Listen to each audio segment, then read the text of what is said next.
That's the reality as it is. So the duty is with the government to make information accessible. We did budget transparency survey. The Nakuru County government scored below 30%. Budget information, most of it is not there. In-year implementation reports were not there. So how do you hold government to account when the place where government should put information is not there? So thank you, Paul. Thank you. I want to cut you short on that. Thank you so much. Anatuuliza, information tunatoa wapi? Where do we get our information? And I am really glad that our people are here. Hawa ndio watu wetu sasa. Si tunawajua? Si tunawafahamu? Tuchukue mic ili tuweze kupata maswali. Nilisema we prepare for questions. Let us ask them. From my father's is Magdalene. Magdalene, utatuambia wewe ni nani, uko ward gani? Ili kama kuna mtu wako hapa na hakujui, asiseme tena hajaweza kukutambua. So jitambulishe. Hamjambo wote. Kwa majina naitwa Magdalene Nyambura Kamau, working for the county government of Nakuru as a ward administrator at Lakeview. I'm your host today, so I also take this opportunity to welcome you to Lakeview Ward and Naivasha. Welcome. Thank you, Magdalene. Yes. All protocols observed. Good afternoon. My name is Benson Morioki. Nafanya kazi na mbunge wa Naivasha, Mheshimiwa Jane Kehara. Pale kwa ofisi mimi ni communication officer. Karibu sana kwa wenye sio wa Naivasha, karibu Naivasha. Na kwa forum Steve, asanti sana kwa kuleta mjadala huu Naivasha. Kwa hivyo ofisi yetu ya MP iko represented.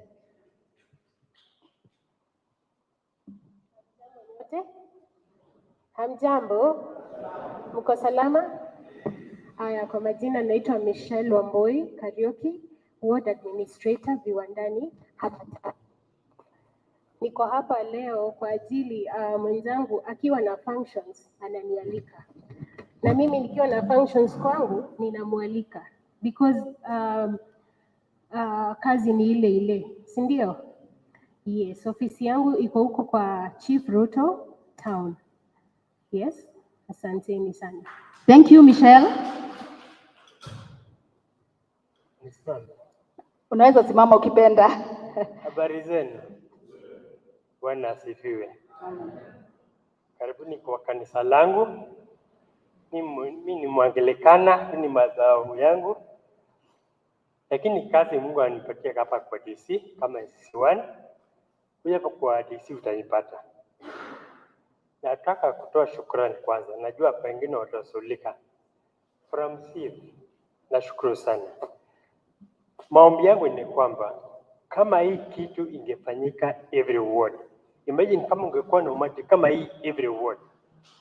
Si Naivasha ingebadilika. So that's something to think about at the organizers. Let's educate and pass information. Allow me just 2 minutes. There's an example I always give when you're talking about good governance and accountability.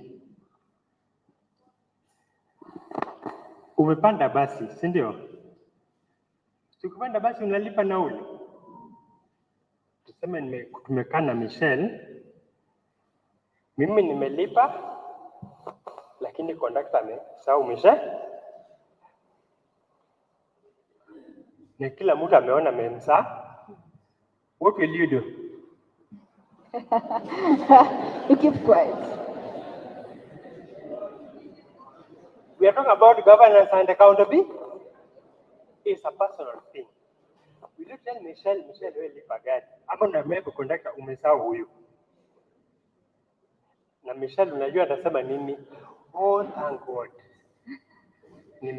Nimehatwa, si ndio?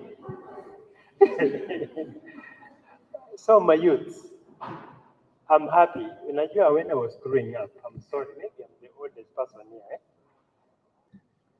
There's opportunities ambao ndugu yangu anaongea au yake. You have so many opportunities that I did not have. Believe you me. Wangapi wako kule hapa? Unasoma, si ndio? Oh, hakuna wasomi hapa. So your example would work. But what I'm saying is this. Please, like my brother said, go and knock the door. Si ndio? Usikae tu nyumbani information inakuja. Imagine kama ungekuja hapa leo, ungejua. So it's you to go and look for it. Go to county government. Kuja hapa kwetu, my office is, I'm open according to 7 up to 6 every day, Monday to Friday. Kuja hapo utanipata. Ukitafuta Sunday, kuja kanisani utanipata. Sunday nisingeko kupumzika. But what I'm saying is this. Please, sisi about tuko hapa. My brother summarized it. You have a responsibility. Just know that. Change your attitude. Then use such potential. Last even nimefurahi sana. I'm happy to be here. I wish it was going on up to tomorrow.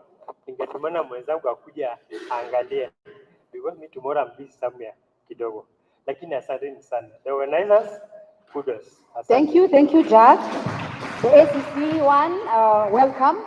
I want to welcome all of us with those burning questions to our people. Zile maswala ambazo tunaona kweli zinatubana na tuweze kupata mic ili watu wetu wenyewe wako hapa, Michelle, Jack, Ben, Magdalene na the panel wenye wako hapa pia waweze kuchangia. So where do we start? Tafadhali ukisimama tuambie jina, unatoka ward gani? Go straight to your question, then so that because of time we can be able to manage the session. Thank you. Hello to you all. Once again, I'm Please, Mary. if possible, direct your question to a specific. If it's not, fine. Just go on. Okay, I'm Mary from Mayela Ward. Now, my question will come after my statement. Okay, for one, we've said good governance inaanza na sisi, sio? So, my statement was, it's like tuseme, I'm your mother, you are my daughter.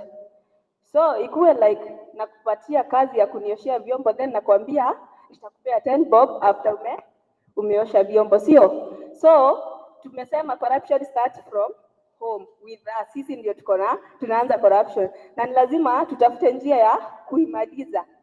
As in, hawezi ukaambia mtu mwenye analewa acha pombe leo. Maybe anaweza kufa that time umemwambia acha pombe. So, we try to eliminate, then we diminish corruption.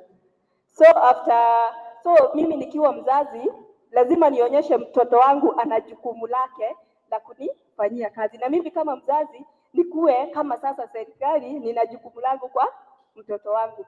That wananchi government. My question is, nikiwa mdogo nimekuwa nikisikia that ukipewa a certain project usimamie, kama tuseme kama wewe bwana Gitau umeambiwa enda usimamie somewhere tujenge soko, sio?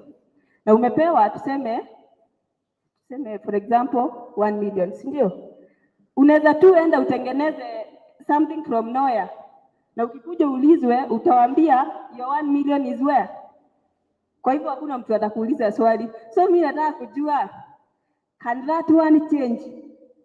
Ikuwe that we are accountable for. Tukiwa accountable tutasaidika sisi na pia wewe mwenyewe utasaidika, because next time watasema bwana Gitawa kwa accountable for our project, so tunaweza mpea nini? Mradi mwingine wa kusimamia. Asante.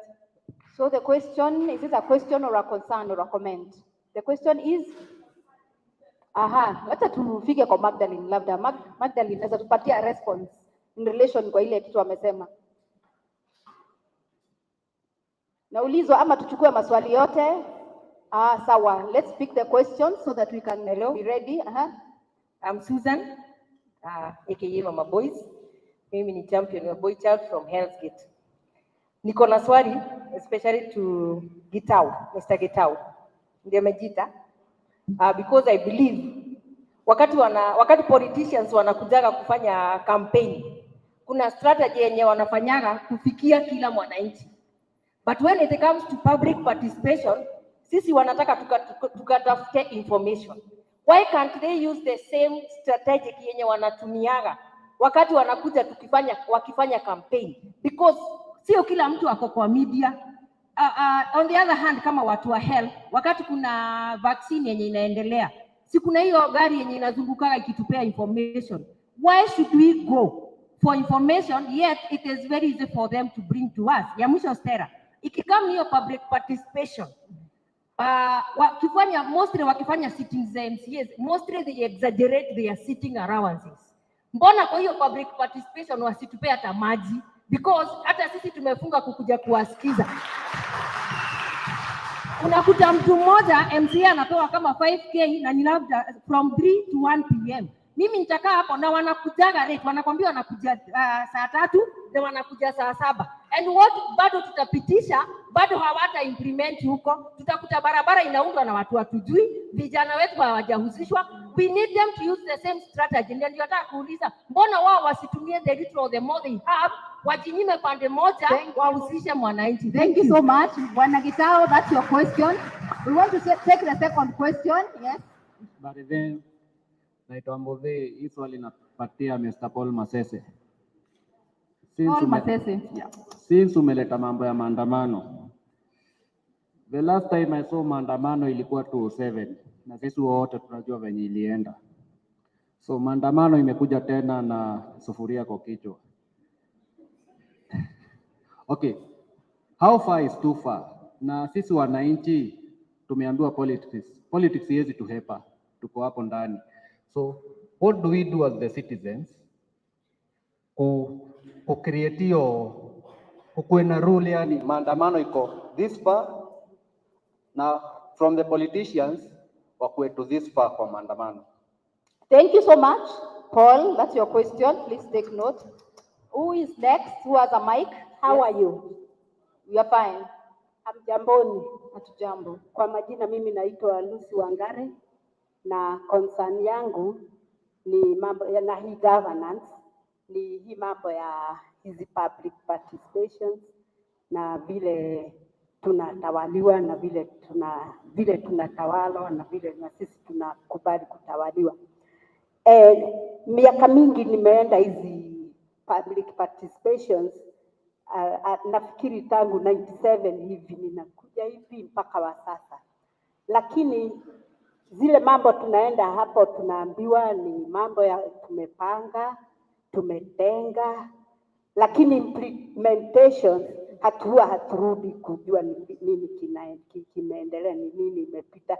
Sasa huwa tunashindwa, kwani huwa kuna mambo ingine ifiche ambayo huwa inatolewa sasa wakati tumetoka tena inakuwa hiyo ndio itafanywa.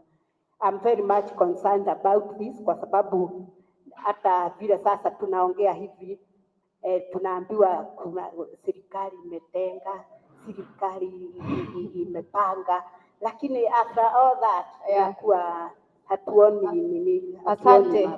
Asante. Nataka kuleta hilo swali kwa ward administrators. Please take note, will be responding to us. Mambo ya kupanga, tunapanga sana. Tunapanga, tutatekeleza, lakini hatujui ni after 20 years hii kusikia tutafanya. Tumechoka na hiyo kusikia. Sasa ni aje?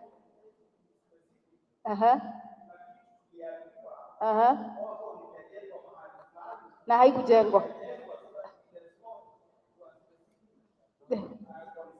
Thank you. We are asking if we can be very, very specific. Kama ile story ya barabara ni kitu ambayo we can observe. So let us be very specific. Kwa wale wanauliza maswali, please make your question as brief as possible. Just say your name and go direct to your question. Uliza tu swali, wacha story mingi sababu ya masaa. Sawa, nani ako na mic? Mwenye ako na mic, tafadhali. Habari zenyu? Mimi naitwa Stella Nyambura kutoka Nakuru Hair and Beauty Association. Swali langu linamwendea Bwana Gitau. I want to echo her words. Wakati kampeni inafanyika, ukweli huwa wanatukuta sisi kama hair and beauty workers. Wanakuja wanatupea aprons, kofia, nini, but after that we never see them.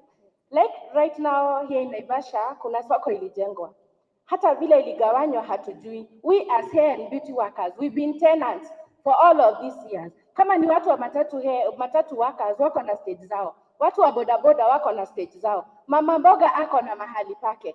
We as hair and beauty workers, we fall in the category of informal workers. Hatuna mahali petu, tunalipa rent maisha yetu yote. So ningeuliza Bwana Gitau, kama hiyo public participation unaweza tuarifu tujue ni vipi like hilo soko la hapa Naivasha tutapewa space yetu.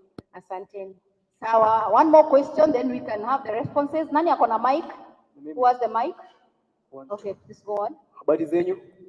Kwa majina naitwa Simon Wakaba, na kwanza kabisa ni shukrani kwa Forum Civ for the opportunity, na ni confirm kenye Mr. Gitau amesema alitupea jukumu na tumeregister kampuni, tutakupata baadaye. Now my question is this. Ningetaka tujiulize swali. Wakati umechukua ant, siafu, si ndio tunajua siafu, uiweke kwa chupa, a black ant and a white ant. Nini ita happen? Hakuna kitu ita happen, si ndio? But the moment mimi nitachukua hiyo chupa ni shake, zitaanza kupigana. Si ndio? Na the white ant itakuwa inafikiria the black ant ndio the enemy. But the enemy hapa ni nani? Ni mimi mwenye nilichukua nini, nikafanya nini? Nikashake.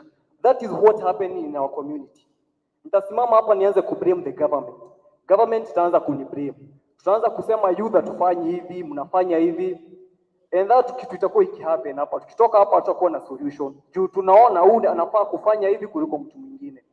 Now, tunafaa kufanya aje? I think the government iko na responsibility na pia sisi tuko na responsibility. But kuna mtu mwenye ako na more responsibility. Government iko na more responsibility because iko na mechanism. Ningetaka kuuliza Mr. Gitau, kuna pesa zimetengwa za public participation to make sure now the information ina reach to the ground mtu mwenye ako hapa hivi chini, ama ni channels gani zinatumika kuhakikisha kwamba wakati kuna public participation vijana wanajua that information? Because most of the time, na nataka kupeana kitu yenye imehappen, wananchi hawajuagi kuna public participation. Either itakuja kupeanwa jioni, kesho kuna public participation. Tunasahau huyu mtu lazima aende akatafute unga. So inafika mahali tunarusha mkono. But also a challenge to us wananchi. Public participation, it is the only platform unaweza simama hapa na kumake sure tuna keep check on the people that tuliweka kwa uongozi. Hakuna any other platform.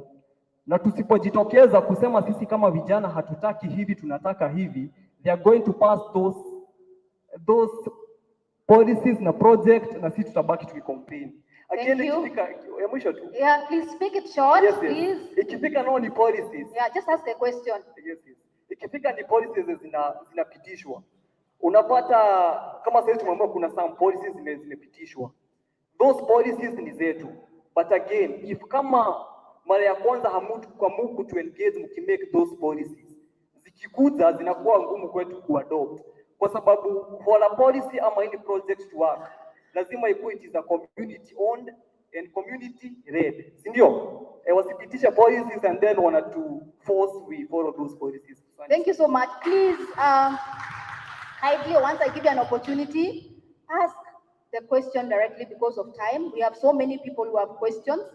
And right now, I want us to just address those few ones first, then we have the second session. So, from the ward representatives, there was a question that was posted to you before Gitau. I know Gitau, you have like 3-4 questions. Then Paul. So can you just have a quick response? Magdalene and Michelle, you can have the mics. You can stand if you wish, or if you're comfortable, because our. Thank you. Am I audible?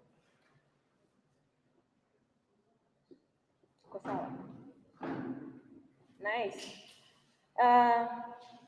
Let me begin.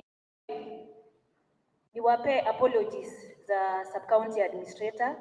He was supposed to be here with us, but he went to Nakuru for another engagement. So, in his capacity, me and Michelle, tuko hapa, we are going to handle anything that itatokea ya ofisi ya sub-county administrator. The next thing is, we are talking about public participation. Through the county government of Nakuru, we have been having or have facilitated the public participation since 2015. And the only participation that the public have always been engaged it's about the budget process. Mahali mnaitwa, mnakuja mnapeana zile projects ambazo mnataka mfanyiwe in your respective ward. And I think everyone, if not all, who are here today have participated in one way or the other. So the question that I've had directly related to public participation, you are called, maybe by what our CEO explained. Right now, the lowest office at the county government that serves the mwananchi at the lowest level, the ward administrators. And you can hear from our CEO that their mechanism or their plans to cascade even these offices downwards, tukuwe na village administrator na tukuwe na village council. Maybe by doing that, we will be able to reach more who are not able to come to the ward level. Talking of a ward like Maela, maybe the public participation center imepangwa mahali kama Moidabi. Given the diversity of that ward in terms of geographic, it is very wide. So not everyone will participate. So hapo naona if what the government has planned is implemented, tutakuwa tumeweza kufikia kila mwananchi na information itaweza kufikia kila mtu, na kila mtu atapewa hiyo uwezo ya kuongea na kuleta their opinion and their proposals to be considered. The other thing is, nairusha kwenu.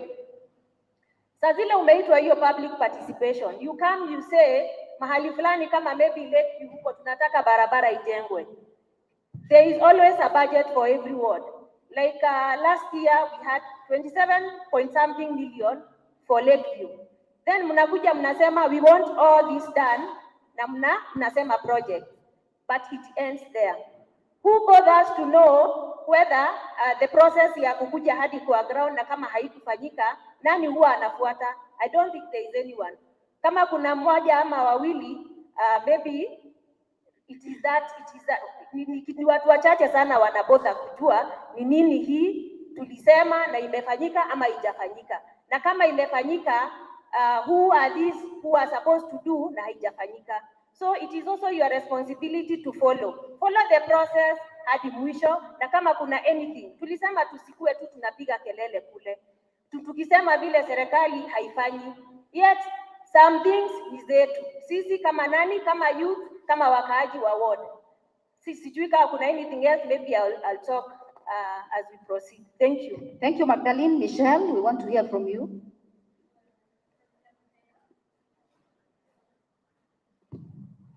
Hamjambo tena. To just add on what Magdalene talked about, me nita mix Kiswahili na Kiingereza. To add on what she talked about public validation. I think hivyo ndio mama alikuwa anasema. Tunaenda public participation, tunasema tufanyiwe hii na hii projects, but hakuna mtu anajua kama itafanyika. Ni kweli?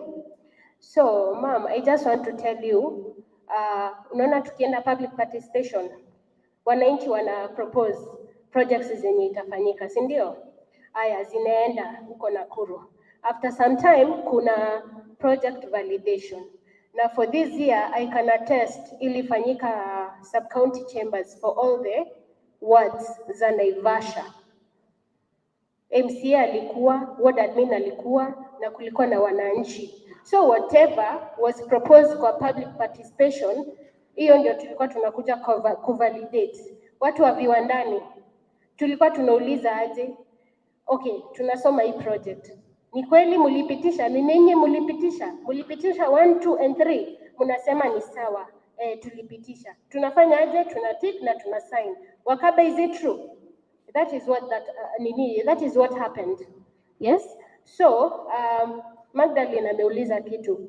Ni nani anakuja kufollow up? Ni nani anakuja kuuliza? You know me kama ward admin, okay, I don't know all of you, si ndio? Lakini nimewaambia kwenye ofisi iko. Ni rahisi nyinyi mkikuja kwa ofisi yangu, si ndio? If you want to know, so you just ask and you'll get that information. Kuna mwanadada ameuliza juu ya soko. Okay, mimi nasimamia trade Naivasha sub-county pia. Umesema umetoka Nakuru. So what we are doing, first priority ni ya wale watu wa Naivasha wenye walikuwa soko hapo awali, si ndio? Haya, kuna spaces kidogo imebaki, bado tuna consider watu wa huku. So na hiyo soko nyinyi wote mnajua haitatosha kila mtu. Nakuru County, ni ukweli? Ni ukweli? Yes. So first priority ni watu wenye walikuwa soko. Yes. Nakuru County. Okay. Okay. Ni vile tu nimesema hiyo soko haiwezi tosha kila mtu. So first priority ni wenye walikuwa soko wakiuza, si ndio? Kuna wengine wenye bado walikuwa nauza na wajapata slots. So that is something that we are working on kindly, madam. I hope you understand. Tunaenda step by step because si ati zote zimeisha stalls zote, na kuna watu wengi wamekosa hadi wa soko wa huku. Tulikuwa na mbio ameniambia kuna disabled people wamekosa hizo slots na ni Wanaivasha na walikuwa soko. So unaona, it's something that we are considering. Yes, excuse me. I'm here to represent the Nakuru Hair and Beauty Association. We have members here, na ndio maana tuko hapa juu ya hao members wenye wanaishi Naivasha na hawajapata hizo stalls. Yes. Si ati sisi tutatoka huko. Okay. Yes, we're going everywhere. Tunawakilisha the entire county. Sawa. Yes. Okay. All right, so maybe with time, Michelle will continue to address together with you can also help if you have the ready answers. Please, Mr. Ben.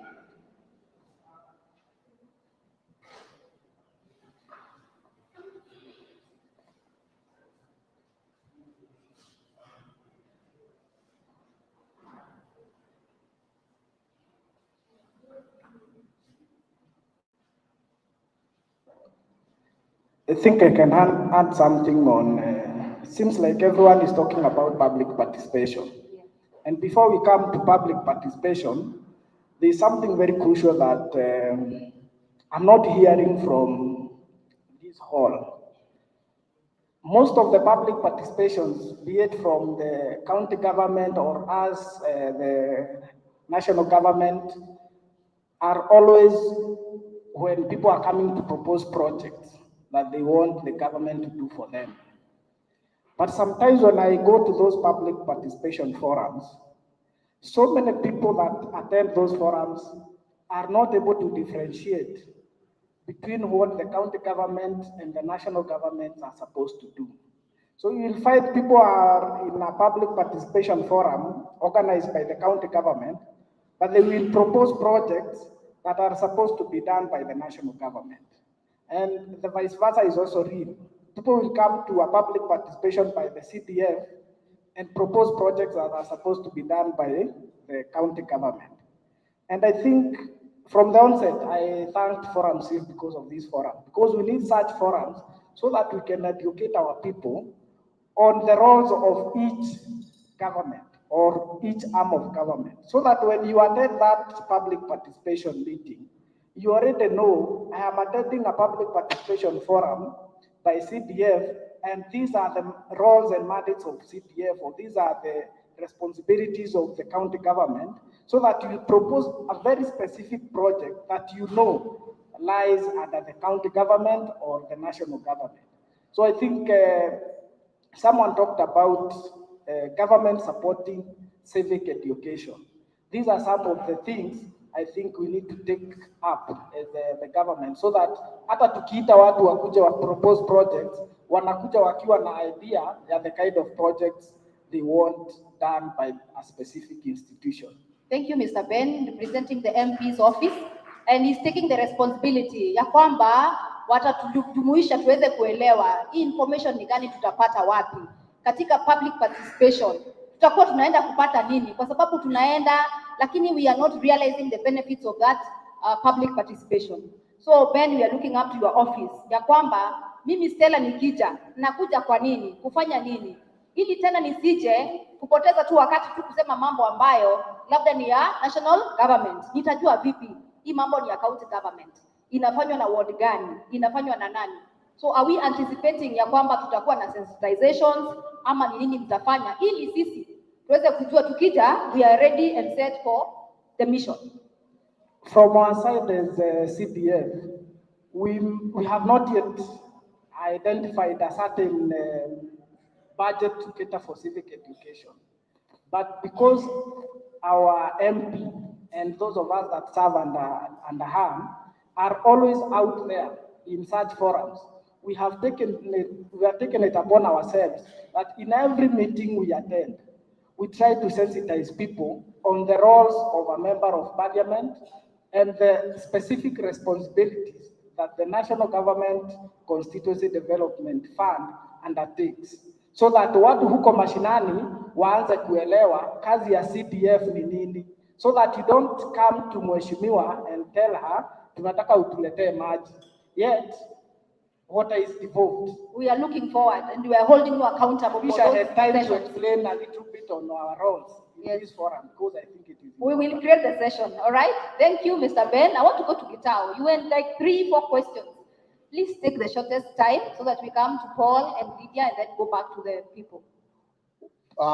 When you get these ward projects, it is mandatory to have PMCs, project management committees. And project management committees are given allowances so that they are encouraged to oversight. These PMCs, the chairperson of the PMC is the ward administrator. And you are supposed to demand, not request, demand for the BQ for that particular project. How do you oversight without a BQ? Hello, tuko pamoja? Demand for it. Demand for it, because that is where the oversight comes in. Somebody said politicians normally reach us out. In fact, during campaigns, ukisikia Gitao anakuja mahali, unajua budget yako ya sapa iko catered for that day. So unajituma. Unakuja peke yako. In fact, a politician who doesn't move around with a bit of money to buy a tea, you will not get a crowd coming near you. Hiyo ndio ukweli kwa crowd. But as a government, county government, this strategy for reaching people down, we have a proposal which should be approved by the county assemblies very soon. So at this level, we are holding public participation at constituency level. We want to cascade it down to ward level.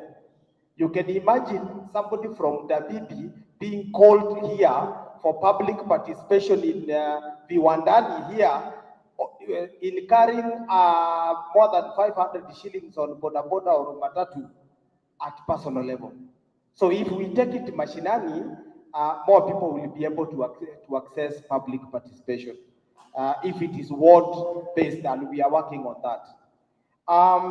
Together with that, before December this year, we are opening up an online public participation portal. Online public participation portal, where even if you are in Mombasa, you can click Nakuru County, your district and your ward, and have your input in that portal. We are in the process of having that done, an online public participation portal. And then somebody talked about the youth association. You saw me making a call. I've just called the Minister for Trade. And the second floor of that market has not been allocated. He has assured me that your association will be taken care of. And to push this further, I will personally take that responsibility. I will make an appointment for your leadership with the Minister for Trade as soon as possible, so that you can forward your request. That is how far we sought you. Very fast. Yes. I think I've gone through all the Yes, questions. I think you're through Yes. for your questions. I want to go to Paul. And I am so happy because I think the next discussion we'll be having is really holding you accountable on the things we're saying. So that the people would say, Mr. Getao told us 1, 2, 3. And you stand up and tell us, yes, we've been able to accomplish 90%, 150% if there is 150%. We'll be looking forward to that. So I want to come to Paul.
swali yangu inaenda straight to na yake report yake about public participation. Nimeenda public participation, nimeweka mradi yangu. Nikuja validation, nimepitisha na nimewekewa mpaka ile pesa. So mradi imekuja kwa community. Unajua nikiitisha nimejua kwenye nastahili kuwekwa. So mradi imekuja. Ikikuja nawekewa place nyingine, si penye niliitisha, nawekewa kali nyingine. Then tukiuliza as a community, mbona tumewekewa hapo kwenye imewekwa? Tunaambiwa, twende tuambie contractor alitoe kwenye aliweka, aiweke kwenye sisi tunataka. Unaona?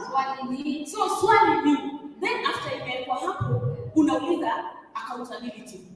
Unaambiwa, tulia, ungoje mradi yako ikuje uweke kwenye unataka. Asante. So swali yangu ni, tunafaa kufuata nani? Ama tunafaa kufuata aje? Ama kufanya nini? Ndio ile kitu itolewe kwenye imewekwa, tuweke. Thank you so much. Next, please take a short time. It's our question. Okay, kwa majina ni Michael Mchege. Mimi niko nauliza Mr. Gitao. Mimi niko nauliza ama naomba mtakatumia groups za vijana kama Mtaani Connect wenye wana use talent zao ku educate huku nje. Mwatumie waweza kuonesha watu kama kupata hizo chances huku nje ndio watu waweze kuelewa tunarajia kutoka mtrade. This our talent kama hiyo.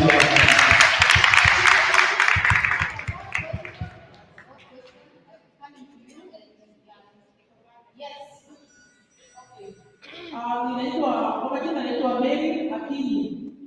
Na mimi ni mkazi wa hapa Lakeview. Na mimi ni mzaliwa wa Naivasha for the last 48 years. Niko na swali kwa Mr. Gitao. Na uniruhusu tu nikuulize. Tumeongea sana kuhusu uongozaji bora, good governance. Na swali langu ni, kwa hizi project zote zenye mmesema ni nzuri sana, lakini mimi niko na concern. Like Kenya niko hapa, niko na resources nyingi sana ambayo ya kufaidi watu wa County ya Naivasha. Ndipo gani niko nayo ya project za kuingiza vijana wenye wako hapa, maana watu tunasikia wanaajiriwa kutoka nje. Na vijana wetu wanapenda participation sana. Kwa hiyo ni vizuri tuambie, kati ya hizo goals, hao watoto wetu, hata wakiajiriwa tutaona kuna project yenye imefanya. Sababu mtoto wa kidogo akiajiriwa kwani tunaona kama ni wangu, nitaona Naivasha tunasonga mbele. Kwa hiyo ofisi ya mbunge inafanya nini na wanakamati kuweka watoto wetu pale mbele? Hiyo ndio swali. Thank you so much. Last question. Na mimi kuna swali moja tu hapa. Kuna huyu jamaa hapa itajadiliwa kwenye kibao tunatia. Wanasiasa wale kutoka watasa. Juu utakuja kuitisha kura, kuitisha kama umetokea, unadai kitu sana. Unataka kufanya hivi, unafanya hivi. Then kisha kuweka hapo kwa asubuhi na usingizi yako kufanya nini kupitia kampeni kifika pale dunia hii. Sasa nikitafikia hiyo kwa hivi nikitoka kwa barabara wanakuletea kazi. Then ni makarao wakimshika wakipeleka pale mbele wananisikize wajue kwa nini ninaenda kwa barabara wanazitisha pesa lazima ipate na hiyo. Hiyo dola kwa wapi na sina kidogo na kidogo kwa nayo.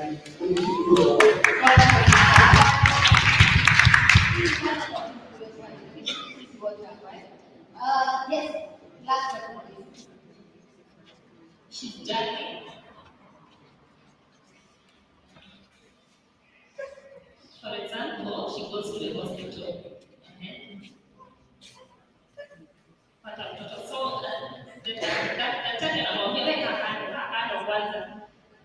Kwa sababu hawaelewani. Wewe wanaingia kwa kakano. Kazi za serikali. So they are sidelined in a way, they are not given opportunities same as other people. Yeah.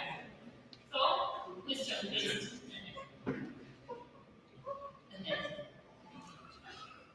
They've had challenges even taking care of their kids' school fees and stuff. So, anauliza serikali itawasaidia aje, especially now the hearing is there. As in, she wants just to talk about their access to public services is very bad. And I'm thankful to Mr. Gitau because he said that they're working on that.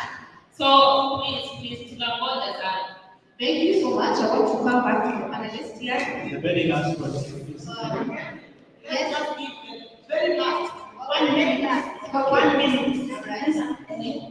Habari yenu. Is now talking.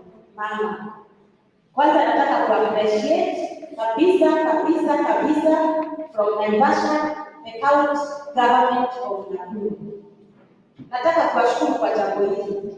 Hatujawahi pata that chance ya kupata officer kwa kitengo ya communication. Hata kama tunaosema mambo mingi, kwanza tunastahili kushukuru serikali kwa sababu wametupatia nafasi. Tutaweza kuwa tukipata chief officer karibu ambaye amepata hata nafasi ya kujitolea kukuja kutusikiza. Bwana Gitau, sitasema mengi. Nitasema asante as Naivasha people and more so from Hell's Ward. Sababu hii si jambo la kawaida. Tumeishi kutoka nianze kuchaguana, sijawahi pata kama tumepatiwa chance ya kiti ya communication. Kwa hivyo thank you. Nataka niseme kitu ya pili. Mmekubali kupata village administrators. We as Naivasha people tunastahili kuwa tukishangilia sana. Wakati ambapo umesikia kuna kitu imetengwa, village administrators from my village, maybe we have 5 village centers. Kwa hiyo tutapata labda more than 5 people. Significant employment. Then we should approach them. As Naivasha, tutapata 8 to 8 wards. Tutapata almost 100 employed people direct from the office of the government. We need also to appreciate them. Mr. Gitau, World Forum ni vizuri tusaidiane hapa, kwa sababu tuambiane ukweli. Wakati forum zinatendeka, hatupati ile ujumbe direct. In Naivasha, we have different wards, 8 wards, na tuko na forums zetu, pages zetu za ward level. Like Hell's we have our forum. Kwa hiyo you can use that admin wa hiyo forum, unampatia information na itafikia watu kama that within very few hours. Kwa hiyo ni vizuri mimi na kuappreciate. I will say anything negative about the county government for now because you are trying. God bless you. Thank you so much. Madam Stella. Also because of workshops, because of time. So you have been three concerns, Mr. Gitau. If you give a list, you have 3 concerns. Give it back to us, then you go to workshop, and then you come around. Let me start with the last one. Thanks for the nice ones about the county government. Very soon, I'm sure you've heard about this, that the boundary is due. Naivasha is number 1.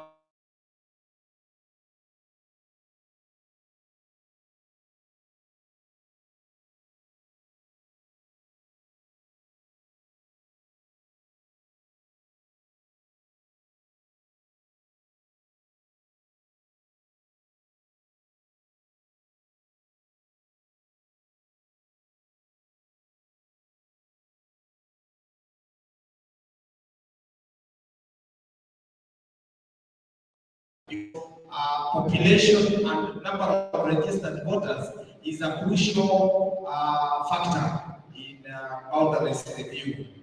I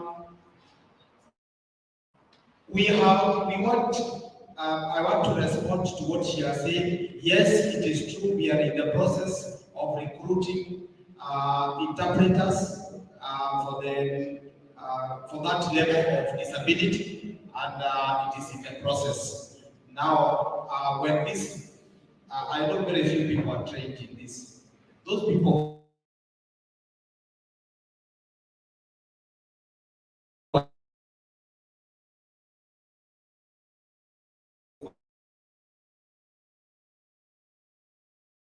of teachers, those positions are still there because people are not meeting the required qualifications. If you have the qualifications for a polytechnic teacher, get in touch with the Department of Education and get a job. These jobs are there. You need to get the skills. There is a program that will be rolled out for these skills very soon, and the youth should keep in touch. The place for public participation. When your project, I will give you an example. I was in Subukia 2 weeks ago. They wanted a borehole in a particular place. I'm responding to your question. But when the geological survey or hydrologic survey was done, that place did not have water. So the community was requested to change the venue for that. If the project is changed politically, then you have a right to complain. But let's deal with each case on its own merit. That is why I want to give you my number, so that in case of such a case, for your information, my department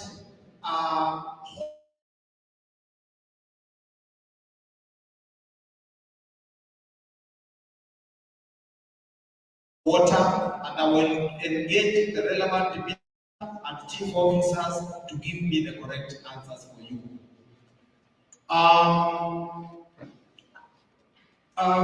That is true. These organized groups can be used to pass messages.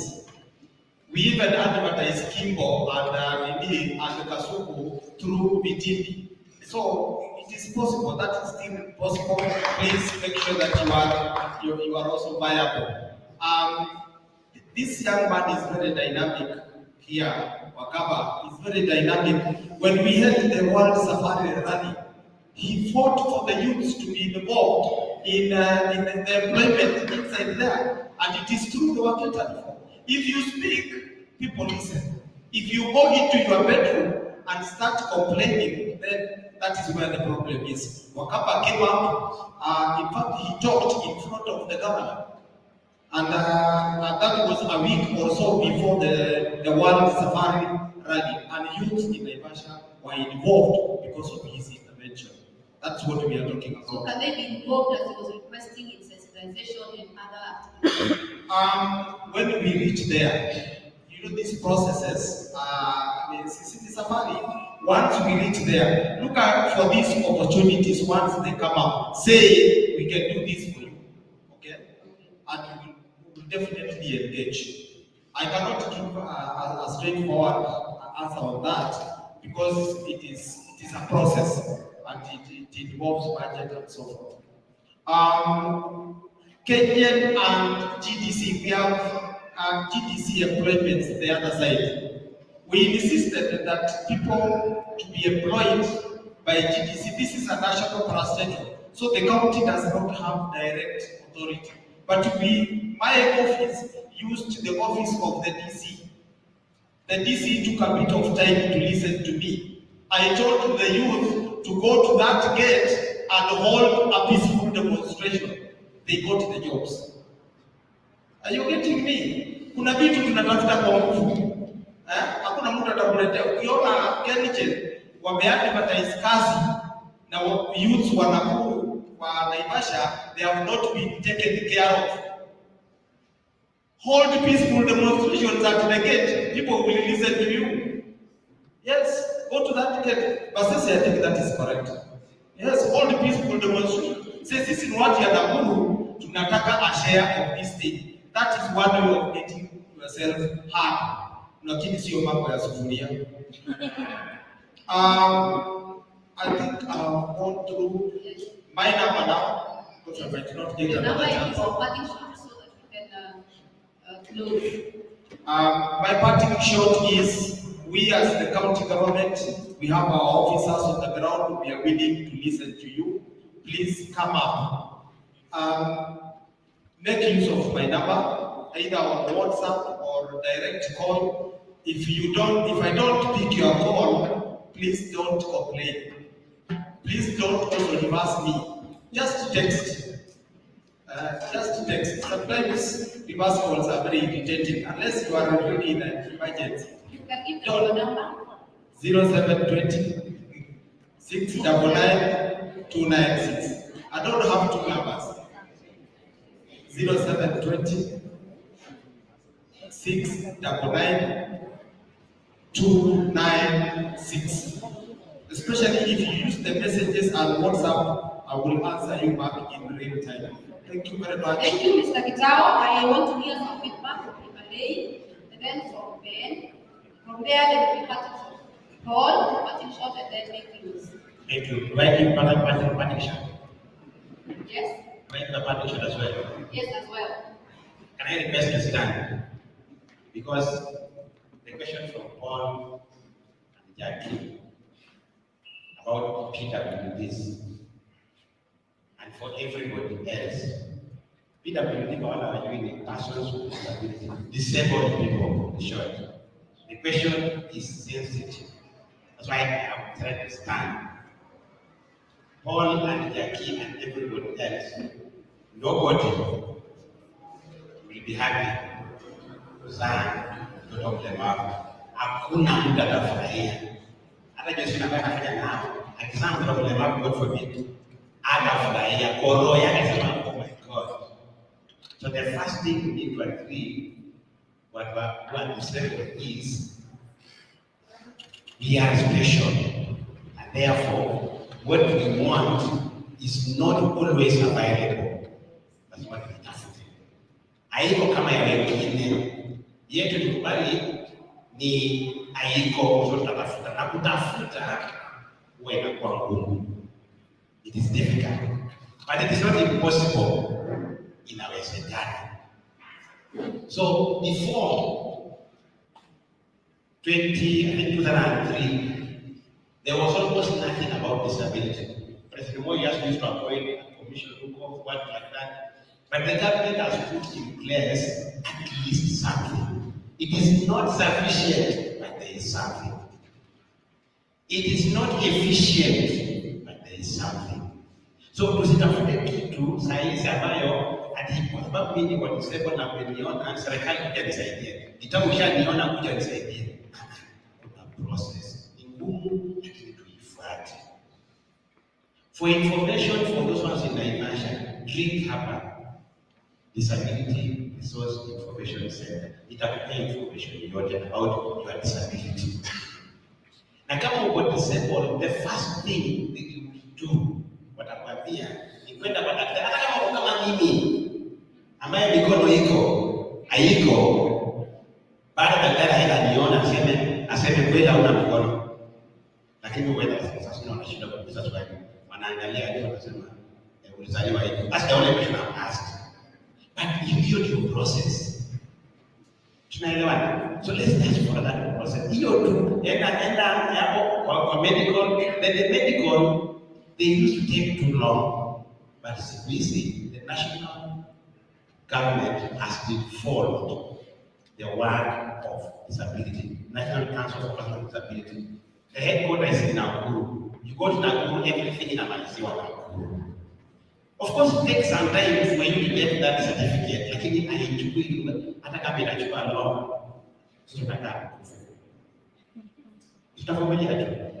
Because that's the process now. Ina take long years lakini utaipata. Na ukipata hiyo, mimi wacha niwaambie kweli, mine expired in 2020 and there was COVID. Up to now sijapata. But I'm not crying. But I also have, when I tried, I have a problem with KRA. KRA wanasema mimi na deni. But sitaka. I am going there next week kwa gani gani. Kama iko, mniambie kupatia plan ya kulipa. Sisi nyumba yote mara moja, mnipatie plan, kupatie the certificate. Wakinipea certificate mimi naenda Nakuru. Naambia certificate yangu ndio hii, nataka disability certificate. The process is long, but it is there. The government has tried. Let's follow what they have. What we can now do is through a trick, we can then now propose, which is happening now, that would come and be like disabled already, why should I go for the examination? You're inaangaliwa. So vitu zinakuja pole. For Jackie about hospital, I'm happy that we have been told by Paul that at least there are going to be trainings and people with brain and sign language will be taken care of. Wale ambao wanaambiwa tunakuwa na kazi iko tu hapa kwa huyu. Hapa tulika kufundisha for 3 months utajua sign language. Akiadvertise kazi wewe una-apply na unapata. Wewe unangoja nani akuja chukue hiyo kazi. Wangapi wanajua brain language, sorry, sign language hapa? Niko najua. Sign language. 1%. Oh my God. How many are jobless? Wangapi hawana kazi? Niwe niko naona hawana kazi. Wacha tujifanye hamna kazi. Sina kupia wana wengi. Kazi ndio hii. Shule ndio hii. Sijui tunangoja nini. Asanteni. Disciple, let's fight. Life is difficult and not impossible.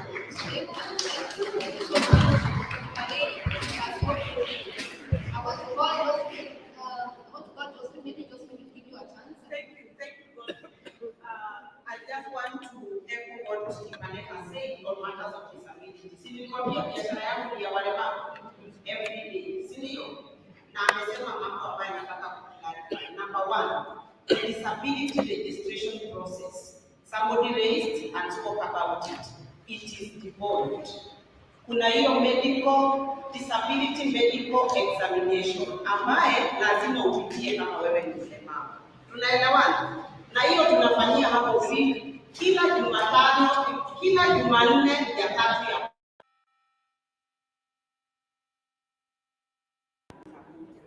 na hizo form zamani zilikuwa zinasainiwa afya house. That is why they say it is involved. Siku hizi the director medical services ambaye ni wa county ndiye anasaini hizo form. Si unaona imetukaribia? Kwa hivyo akiwa nazo hata kama zimedelay, at least we can go there na kumuuliza waziri, imekuaje, director imekuaje, tusaidie hizi forms, kuna watu wanalalamika.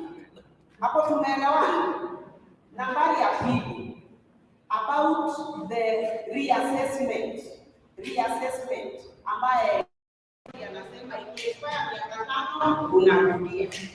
Saa hizi kuna kitu tunafanya inaitwa migration. Hata kama ulikuwa na kadi ya disability zamani, na wengi wanaijua tunaita ile kadi ya blue. Hiyo kadi saa hii tunaibadilisha, serikali kupitia National Council inaibadilisha kwa kidijitali. Sisi tunajua the digitalized cards.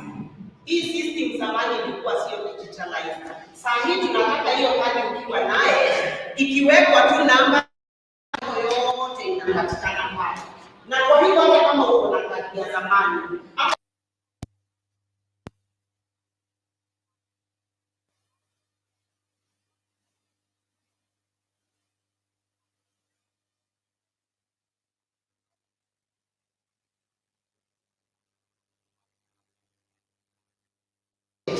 na hii mambo ya kurudia assessment kwa wale ambao wana ulemavu tunaita amendment, tuko na act ya disability, lakini hii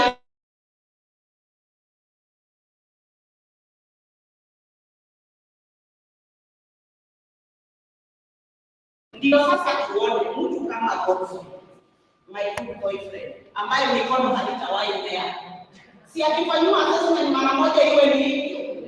Mtu kama tuseme those with albinism, hiyo ngozi yake unless umpake kitu haitawahi kurekebika. Si ni kweli? There are those disabilities that are permanent na kuna ile ambayo tunaita temporary. So wale temporary watakuwa wakirudiwa. Mama ambaye anarudiwa mkono, hii mkono hatutarudisha iwe hiyo tena. Si ni kweli? So that is underway, na tafadhali vile tumeambiwa it is a process, tutangoja hiyo amendment iendelee, ikipitishwa mambo itakuwa iko sawa. About sign language interpreters, I would really urge the county government, tukifikia hapo, sisi drink tuko na disadvantage hapa, tuna advantages na disadvantage. Tuko kwa compound ya hospitali. Na kwa hivyo inataka ni muhakikisha hospitali na wale na wauguzi, the next stop inakuwa drink. Wewe ni hospitali. Sasa mimi ni watu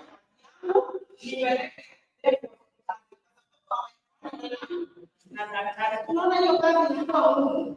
If we have an interpreter at the hospital, hata kama ni mmoja kuanzia, si tutakuwa tuko mbele. So I would urge through CEO Gitau, pass this information to the county government. As you start engaging sign language interpreters, we have so many sign language interpreters. Wanaweza kuwa hawako hapa siku ya leo wanyanyua mkono. Wale ambao wamesoma na wameishi kufanya kazi ya kujitolea wanaandamana na hawa deaf. And if you didn't know, Naivasha is the only sub-county in Nakuru that has the highest number of deaf persons in this county. Hapa ndio tuko na deaf wengi sana. Kwa hivyo wale ambao wamekuwa hapo wanapeana services zao za bure wapewe first priority.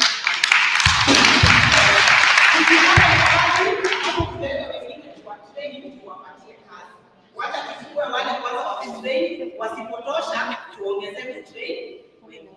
Sio itakuwa ni sawa. That is all I wanted to add. Thank you so much. I want to and partnership. Your responsibility, if you have any responsibility for if you have any responsibility, which they should be in partnership. Just say some partnership to you, Lydia, and all of you. I think That is the way. there are two things that tunajikumbusha. Ya kwanza, sisi ni viongozi. Ninyi mko hapa ni wadogo na mko na opportunity ya maana sana ya kuexercise responsibility. Siku ya kupiga kura. Uchaguzi uliopita, less than 50% of the registered voters walipiga kura. Wengi hawakupiga kura. Wenye walikuwa wameregister kupiga kura. So my parting shot, 3 items. 1, jihusishe na uchaguzi. Jihusishe na siasa. Turn out and vote. That gives you more authority to question their performance. Number 2, tusifike mahali kujidharau. The narrative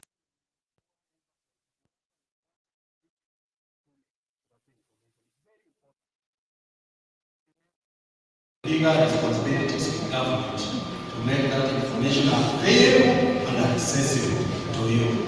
Hapo jana wako hapa na simu, kila mtu anaweza log into websites kupata information. So Mr. Gitau, first and foremost is to encourage you. It's very important you are now in office. You have a big obligation to turn around the situation. As civil society, we commit to support you. So we are not going to continue the narrative of blaming people whose options we've taken away from them. First, let's give them back the options. Their mission, and this is going to be a bit controversial. Your money is the one that is being spent by people in office. Every single day you wake up in the morning, look around your village, angalia ni project gani inatekelezwa. Ukiona gari ya serikali ikitembea kwa barabara, hiyo ni pesa yako. Ukiona Madam Magdalene amevaa naenda job, hiyo ni pesa yako. Ukienda hospitali kuna service, hiyo ni pesa yako. Concern yourself with how that money is being used. If the nurse is not in hospital, he will give you your portal na kila kitu inafanya call, report our dispensary that is not put there. Right? Pesa ya CDF, this fund inaitwa CDF is an illegal fund as things now stand. Najua mnapenda CDF inawapea basari, mnasema inafanya nini, but you don't concern yourselves with how much money is not being spent properly. CDF is one of the most abused funds. CDF Supreme Court of the country, the Supreme Court, it is it's illegal, null and void. But the members of parliament, pressure treasury, say for a CDF. What I can tell you, my brother, is because you are there, you have this responsibility. Now that the money is with you, make it work for this people. I know sometimes we don't look at CDF, we are looking at county government. Nobody looks at CDF. It's about time you started looking at CDF. Jumuika, number 1. organize yourselves, and then demand for accountability, get involved. On a day that we celebrate this country. We don't want to reduce corruption. We want to eradicate corruption. But in order to do so, tuanze na sisi. Sisi wenyewe, let's be like Caesar's wife. Weupe kama mama. We avoid being corrupt so that Gitau stops being corrupt. Gitau can be as corrupt as I am corrupt. If I am not corrupt, the officials will not be corrupt. Thank you so much. Thank you, Paul. Thank you, Paul. Public demand, my number, yeah? Okay, his number? My number is 0724 0724 59 59 49 49 32. 32. You can only call me during working hours. 0724 59 49 32. Nipigie tu ulize swali lolote, lakini si personal. Thank you, thank you. Paul, I want to go to Joseph. Your parting shot, please. In 30 seconds. Thank you, Stella. Yangu machache, tuwajibike katika hali zetu binafsi, tujumuike pamoja kama jamii, na tukaweze kusikika sauti zetu na matakwa yetu kwa wale ambao tunawaaminia zile nafasi. Tukisema uongozi bora, lazima tukumbuke pia kuhusu viongozi bora. Tuwezi pata uongozi bora pasipo na viongozi bora. Tusiwe tuna bora viongozi, wacha tusisitize viongozi bora na uongozi bora. God bless you. Thank you so much, Joseph. Lydia, your parting shots. Okay, once again. Before I make my parting shot, nataka Madam Josephine asimame. Please, without humility. Mbio asimame. Please. Despite good governance and accountability, hawa ni watu wa kuheshimiwa. These two ni watu wa kupewa heshima. Nimesema despite good governance and accountability.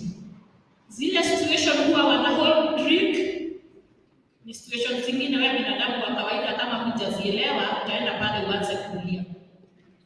Let us help them. Tuingie mashinani, tuwatafutie wale watoto, sababu watoto wengi Josephine Konka Wigulu wamefichwa, tuwaletee, wawaelimishe, wakuwe kama hawa. So we have them. I usually tell them they are special. They are special. In which way? Ule ni special sababu ni lazima akuwe na mwelekezi ambaye anamfanyia interpretation. I have my sister here ambaye ni lazima awaelekeze wenzake. So, msiduinishe wale watoto. Good governance na leadership inaanza kwa nani? Kwa sisi. Utaanza kusema kuna watoto sijui hawapewi pesa, hawapewi. And yet Josephine here and Bio knows nothing. Nimalizie na kusema nifundishe,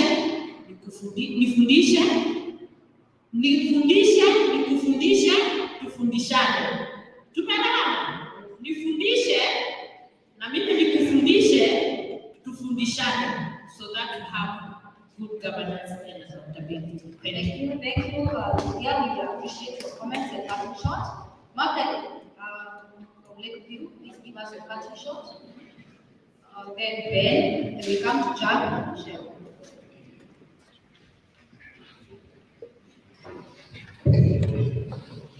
Yes, thank you again for this opportunity. Before I give my parting shot, I want to talk about the issue of pedagogy. Last week, I was engaged in a forum where we were talking about how pedagogy can be included in every aspect, and also we were talking about WASH. In that line, I made a commitment. Because most of the time, the office of the ward administrator is the one that does the advance for public participation at the ward level. So I made a commitment that day to always go to Joseph's office, that is Greek, and give that information for her, disseminate that information to the PWD to ensure your information is our Peter. The next thing that I wanted to say is about resources. Tunajua resources are always scarce. That is a fact. And for you to be at the competitive edge, for you to get these resources, lazima pia na wewe uwe na wajibu. Hiyo wajibu ndio imetuleta hapa. What is your role? Ni wewe utokee, ujitume. I can give an example of where I was working previously. They made a courtesy call to one of our offices, and from then, vitu zikaanza kuroll for them. So ni wewe ujitume, kama kuna youth group mahali, kama kuna women group mahali, jitume. Na sisi pia, wenye mmepea hii authority ama hii mamlaka, to serve you, we will be ready to serve you. Tukisema ni kusaidiana. Nyinyi mkuje mtuambie ni yale ambayo mnaona haiendi vizuri, na sisi pia si ati tunajua kila kitu. Si ni kweli? So ni tuambiane kweli, nyinyi mtuambie ukweli, kwa kweli hapa haiendi mzuri, na sisi tuone niaje kama serikali tunaweza fanya nini? Tunaweza rekebisha ili tuweze kupata maendeleo na hiyo good governance ambayo tunaongelea siku ya leo. So I'm very delighted to be here. Let me say, and I thank for our seat. The work that you've done today, it is a good job. Yenye, I can say kama tungekuwa na such a forum in Naivasha sub-county, maybe once a month, it can really bring a very huge difference. Sababu saa zingine huwa tunakaa kule mashinani, yet hatuna information. Information tunakosa, si ati tunakataa. So, and also us kama serikali, we make the systems za kufikisha hiyo ujumbe kwenu zikuwe accessible and zikuwe simple as possible. Thank you so much. Asante Magdalene. Okay, about this now, before I make my final remarks, allow me to mention something about PWDs. Ongeza sauti tafadhali. Sorry. For those who do not know, this facility that is being talked about so much, it's a very resource information center. That facility was started by our current member of parliament, and she's still the patron of that facility to date. So when we talk about access to information for people with disability, I believe that facility has been much help to that group of people. And if you know anybody who doesn't know what he or she needs to do to get the information he requires, you can refer him or her to that facility. I can just be always there to help them. Secondly, kuna mtu alitaja maneno ya Chapte, and all of us know Chapte has had a lot of issues with employment, and Mheshimiwa is really working hard to ensure that problem ends. And part of the solution she has proposed is the formation of a committee that will be called Community Engaged Committee in that institution called Chapte. And she has proposed that in every ward, kukuwe na representative wa community mwenye anakaa kwa hiyo committee ya Chapte, so that whenever there are opportunities there, the people of Naivasha can be able to access them. Because sometimes hata watu wajuaki kuna kazi na kazi imetokea Chapte, because there is no one to take that information out there.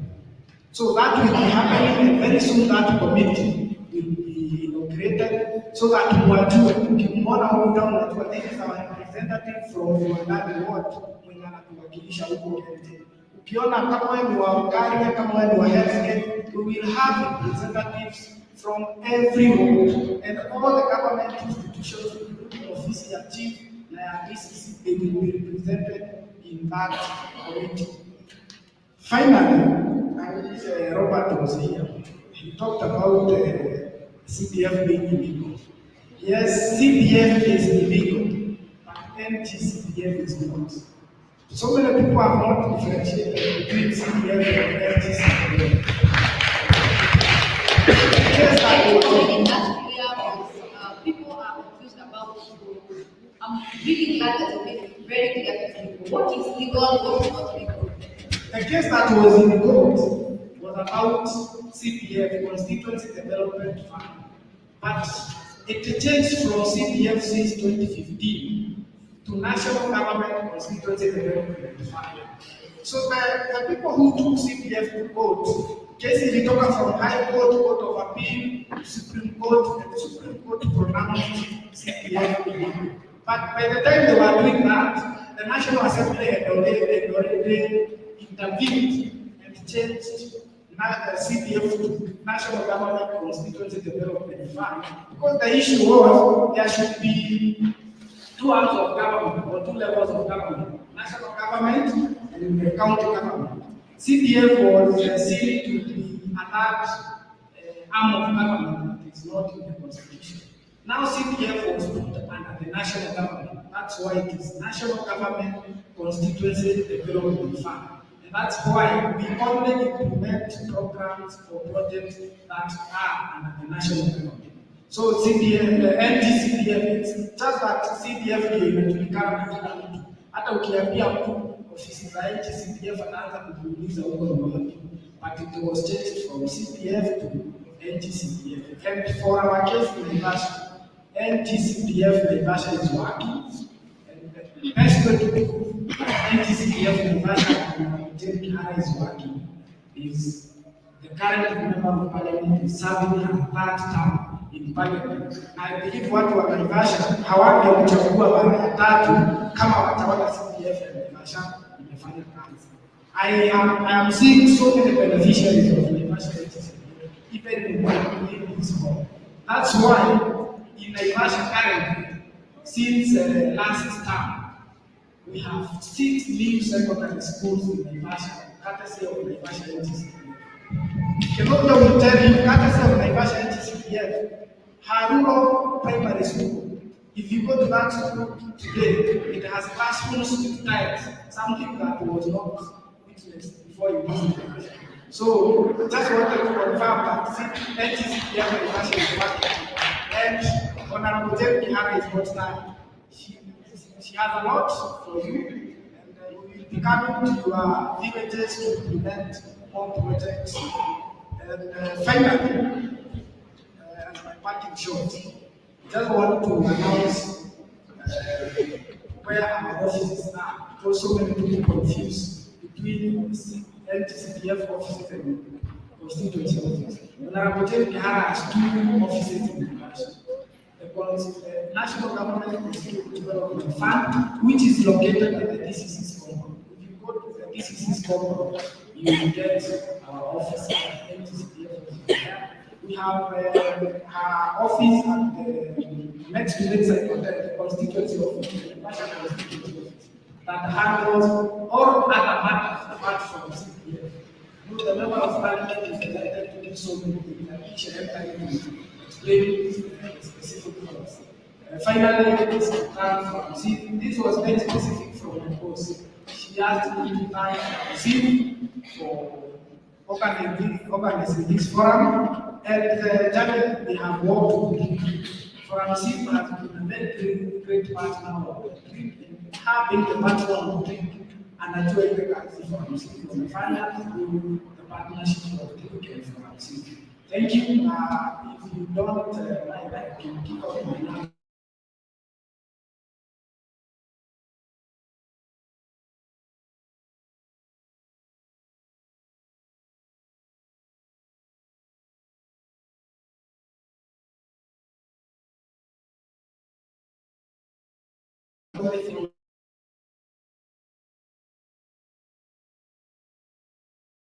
Thank you, Ben, for presenting our MP's office. We are really grateful, even to know actually what is legal and what is not legal, to even know where is the office and where are all the offices, and can we really find the information at your office. I want to give 30 seconds to Michelle, and then not to the last or the least judge who can give us your contribution. Please. Hi, everyone. Hi all again. Today has been a very exciting day for all of us. I'm very sure tukitoka hapa tunatoka kila mtu amelearn something, si ndio?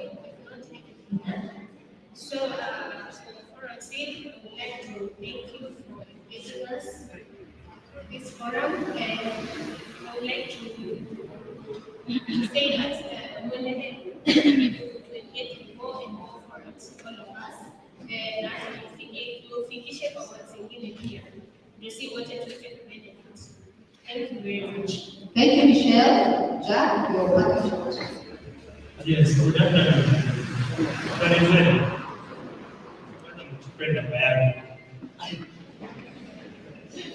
It's very important. 0722 0722 38 41. You can call me anytime.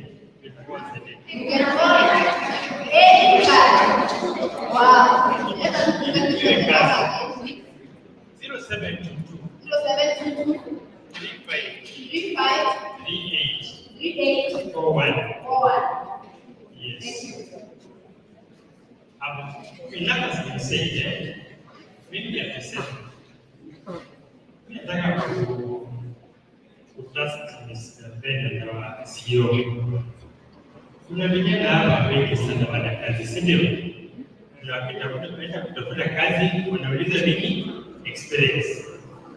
Wana masomo lakini hawana experience. So through CEO and Ben. Juzi, I'm privileged to sit and attend a committee, I know. Yes, yes. We can come up with a formula.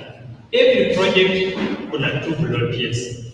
Every project kuna 2 volunteers. Sinatusaidia mayouth. Kuna sio, like this case, kuna Nakuru County. I'm saying this because I've seen it work somewhere elsewhere. That every project we've done in Nakuru County, tusongeze vijana wetu wawili watatu pale. At the end of the year, they're having that volunteer spirit and also experience ya kwa vijana kwa CDR. Hiyo namba nimepeana ni ya kazi, si ndio? Na kazi yangu kuu ni security law enforcement, si ndio? Ukiona kuna mahali kuna vijana wanakeketa sana, ni kitu ya kazi. Ama this fanya passport because kujui siwangi the passport na passport ni kwa nafasi yetu, si ndio? Ndio ofisi ni kamera, then sit back, relax, uone serikali kufanya kazi. Hiyo ni mambo ya pombe haramu, mambo ya bangi, watu waende kupapa na milele. Sasa kupata bangi milele ni shida. Kama wewe ni mvutaji, utakuta soko nyingine. Tumemaliza kwa sababu watu wanatupatia document, tunaweza tunaenda kutoa magunia kwa nyumba. Kwa sababu ni kidogo hii chafu na fanya watu pia vipofu tafadhali nikuambie. Ndio maana ninaenda na tayari. Jambo ya mwisho ni bali nifanye announcement. Kuna pesa serikali ilipo assess. Unajua hiyo? Tangu 2017 wazee wake walichukuliwa kwa program. Unajua hiyo? Tafadhali hiyo program inaanza tarehe 1 Septemba. So penye huko mwambie mzee akija kwenye kitambulisho yake ambayo itahakikisha ako 70 plus. Hata wewe unaweza kufanya hesabu na kitambulisho ya mzee, sio? Uone kama anafika 70. Lakini maisha wako watakuwa pangani na wale wa social watakuja watasaidia wazee wa chiefs office. Kwa that tumemoja. Sasa last week napenda nyinyote from Steve Ego. Asante madam. Thank you so much, Rabia Napoli. I take this opportunity to thank everyone who's been here to participate during this session. Thank you, Mr. Kitao, for really representing the county government. We are happy that you're out there taking the task directly, actually confronting the people. I am so glad. Thank you, Joseph, for your availability also. Ipalei, as always, thank you so much. Lydia. Asante, na Paul ambaye ametoka kidogo pia, tunashukuru kwa kuwa very available, very good time, to come and share the facts, the issues, and address them to the people. Thank you for being the duty bearers here. To the county people down there, Mr. Ben, thank you for representing the MP's office. We are happy. Ben is requesting that he can have more time. That will be organized later, maybe bring your office again. Thank you, Magdalene, for the word presentation. Michelle, Asante Sana, and the ADC, Mr. Jack. Thank you so much for being here. And to all of us for really finding time. You know, kupata nafasi ya kujumuika na kusikika. It wasn't easy for us, I know, we have all plans. Pia mimi kupatikana leo, ninashukuru kwa moderator wa session ya leo, and I'm very, very glad that we have all participated. Tumesikia, tumesoma mambo mapya, na tumepata jukumu ya kwamba we will take the steps. I am looking forward to a day that we are celebrating achievements. We are analyzing what Itaú was saying, and we are saying we have this number of achievements. I am looking forward to a time where we say, sisi tulisema the project, na tunaangalia hizi project zote zinaweza kutekelezeka. Kwa hivyo nashukuru sana for this forum, and I want to thank Forum C for really making it possible, and any other partner who it's really important for us to be here today. Thank you so much. I was your moderator. My name is Stella Kedi. I want to return it back to the MC. MC, you go out. MC,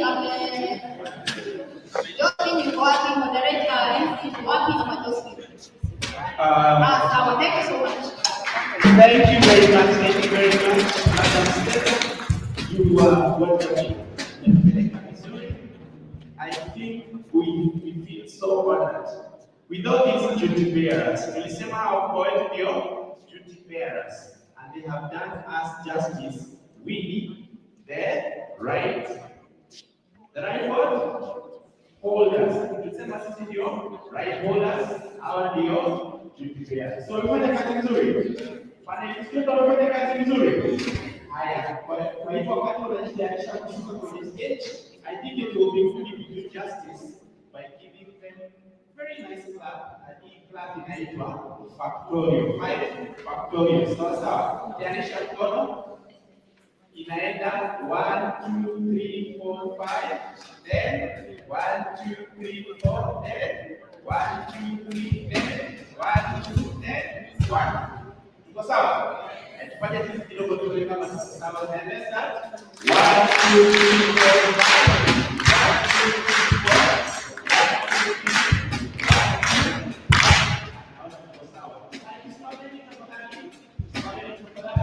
Let's give them the point of closing up. Let's start. 1, 2, 3, 4, 5. 1, 2, 3, 4, 5.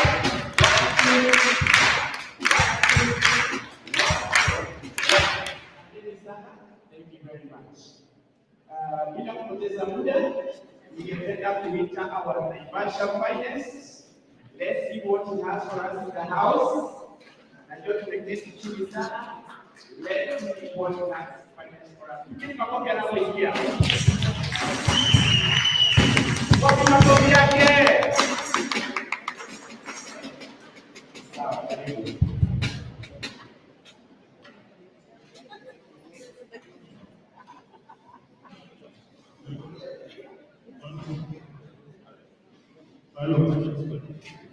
Alafu kwa tumeshangaa.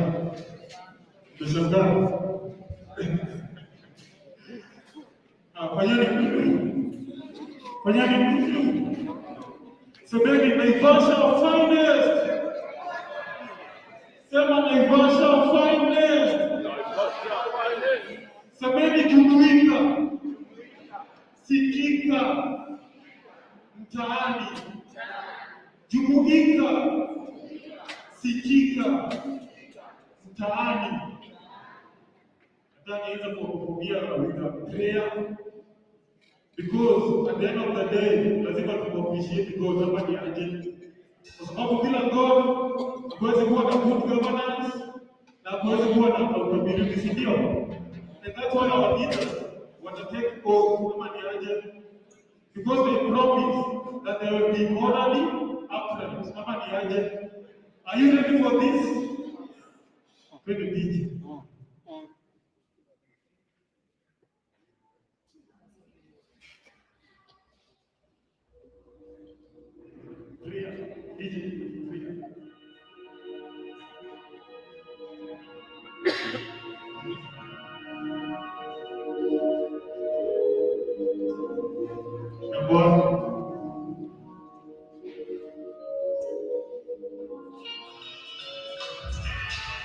Listen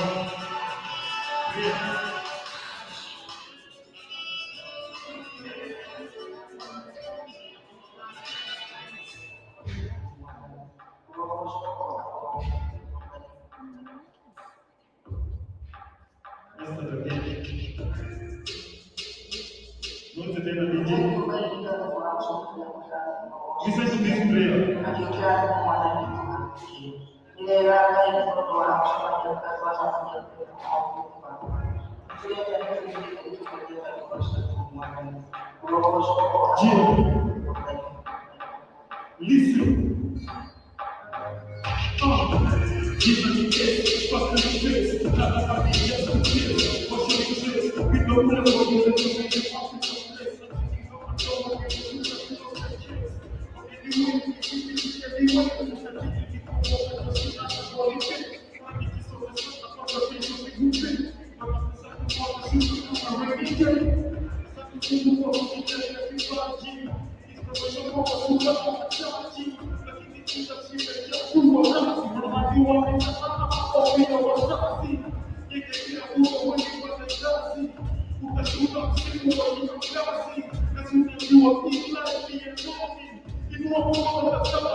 Listen.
Inspiration. That was a prayer for you guys. Yeah. Inspiration. Asante sana. Makofi ya Sebastian Finance.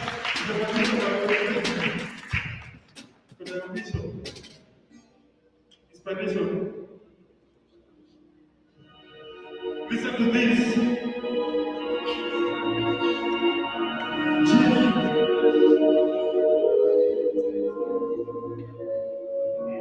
Okay.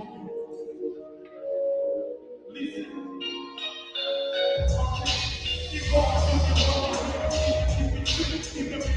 Thank you.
Asante sana. Wapi makofi ya Naivasha Finance?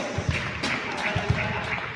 Nakuja kuwajulisha, nimekuja kuchukua fursa hii kumkaribisha our one and only Cherimo Njoroge aweze kutupatia final reflections kabla tuone video. Karibu.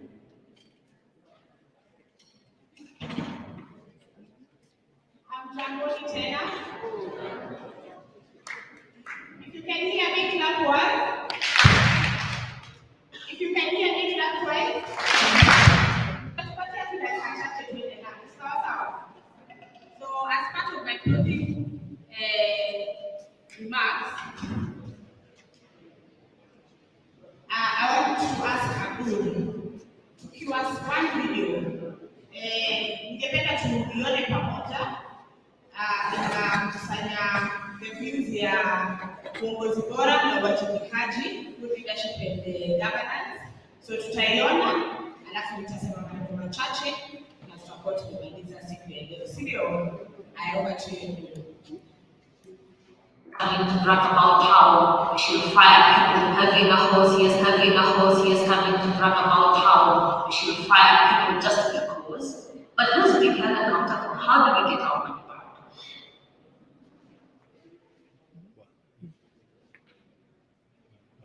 Governance is an important subject for us. We are now a decade into the evolution process that was brought about by the new constitution in 2010. And we are now going through the second and third phases, after 5-year period. So many counties are now implementing, for example, the CIP program. This is the third CIP program that they are about to implement. And if you look closely, you'll find that we are still at the infancy stage of the revolution. Europe, for example, has been applying the revolution for hundreds of years. Where regions they take charge of their resources and then contribute to the general development of the nation. Which countries are beneficiaries of which some of us will need to transplant back. But let's come into the context of what we have as a country and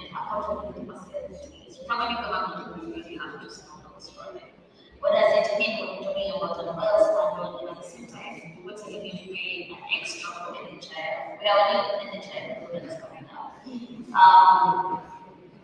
What does it mean when you tell citizens pay extra for health, yet your money is stolen and nobody's held accountable? You go to the hospital, you are being deducted NHIF. You go to the hospital will tell you, no, this, you have, these are the type of drugs which you can give you. We cannot give you beyond this because you are NHIF, you don't have this CD. So there's a lot of problems because even now, I've been deducted NHIF, but I don't know exactly what am I getting from this NHIF. So there's a lot of problems in terms of accountability, and sometimes the community, they will be resisting. Not resisting because they are stupid or they're ignorant of what is, because they don't see the value of what they are contributing to. And the shenanigans that happen after that, having a whole series in social media, having a whole series coming to Grandma about how she fired people just because. But who's being held accountable? How do we get our money back? And these are the conversations that we will be having. And the reason I'm putting it that way is because for the longest time, we use governance accountability as judgments and unity squads. But the people who suffer more are the common citizens who pay levies every single day to survive. Even as we celebrate the fruits of the revolution, we have to remember also that it has come with its challenges. And the main challenge is the revolution of corruption. Before we were talking of national government corruption, money that is lost, in public coffers, and places like that. Now that we have evolved, money has been distributed to the 47 counties. Unfortunately, we have seen also the evolution of corruption. County governments are corrupt, money that is lost within the subnational level, and these amount to huge, sums of money if you look at it. Those people can raise 1,000 a day, but they need to buy the property. And you need them to pay 700 to 1,000 dollars by each year, and then you still this is the people that count. And so I'm bringing it down to that level for people to understand that governance is there. It's about the people who choose and we elect to go represent us, right? It's about the responsibilities we give them to give us proper policies, proper bills, and ensure our funds, our taxes from being When we talk about good governance, we look at the Development Act, whereby communities need to be engaged when it comes to community projects and all that. And we have seen some counties coming up with participation acts, like the Office of Participation, but now there is no framework for communities to participate, and that has been hindering the community in terms of participation. The county governments, because we have been working very closely with the county governments, we have seen the goodwill of engaging communities is still dragging. And I think the communities need to be engaged in terms of participation in every way when there is budget processes and all these processes, or every project which the government wants to initiate. The engagement of communities have become mandatory within our laws. And I feel still there is a very big challenge in terms of engaging communities, although the council government are trying to engage, but still the framework needs to be very clear on how this is going to be done. Participation is anchored in the Constitution, which is the supreme law of the land. And minus even the county act and the county policy, just using the Constitution of Kenya, people have to do participation. But there are so many things which are done, which are so many projects which are implemented, so many laws which have been passed in Parliament, so many laws which have been passed in the county assemblies, which the communities have not been involved in the implementation. And this is wrong. So, and unfortunately, in the area is that we are having this conversation as we have our political process in possible because they want an increase, right? Appearance. And then on the other hand, we have the president and the MPs waiting for around 50% pay rise. Show me where that happens, because even in a local organization, the charges will give you past 5%. And this is a challenge that we need to take up as an organization that is working outside of Nairobi, considering ourselves as a community organization. We are working with local groups to build their capacities, to be able to monitor, to document, and to hold local governments accountable for money or resources that are given to them. So, for example, we have done social accountability, where we empower the local people to understand the budgets and then go and ask questions from their local leaders of how that money is utilized. And we've seen great success in this. One, we empower people, but second, we also help to fight corruption at that stage. It's what it actually happens is looking at your blessing versus what you're remitting to the government versus the service you get. Because I wish I could pay the tax that I pay, but still accessible because we don't have doctors and nurses, because the doctors we have already are burdened, are overwhelmed. So these are conversations we don't have. I wish I could pay the same and wake up and take my son to a public school and be contented that this child will go to public education. Unfortunately, we are still dealing with public schools and public institutions that have not yet become that kids are having to be sent to home because schools are not fully, because schools are not sustainable. Why sometimes the county government decide to mobilize community to give their views in their budgets for community projects, and at the end, when you see the final document, the suggestion of communities are nowhere to be found in that document. For me, governance is about the economics of it, it's about the leadership of it, but at the same time, it's about the people who deserve answers to their money question, the people who deserve answers to the taxes they pay in the future. And I keep asking myself this question: who holds care?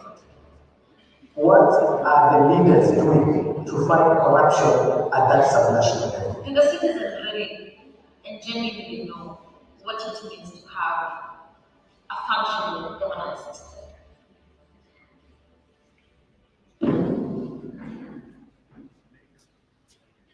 Makofi kwa hiyo.